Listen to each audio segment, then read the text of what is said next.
बनवायला लागते बघा. ज्या दिवशी भाजी नसेल की नाही त्या दिवशी अशी लसूण कांद्याची चटणी बनवायची.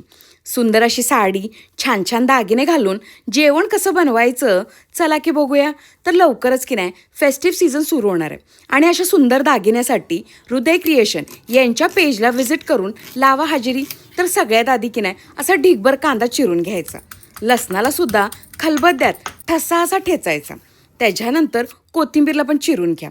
आता फोडणीसाठी की नाही तेलात टप्प्याटप्प्यानं आधी जिरं घाला, नंतर हिंग, मगाशी जे आपण लसूण ठेचला होता की नाही तो घालायचा. तो चांगला परतल्यानंतर ढिगभर चिरलेला कांदा घालायचा. त्यालासुद्धा 50% भाजून घ्यायचं.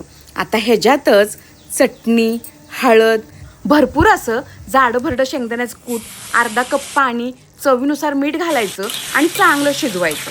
शेवटी की नाही अशी कोथिंबीर कटायची आणि ऊन हाय तवरच द्यायचा दणका आणि लावायची हजेरी.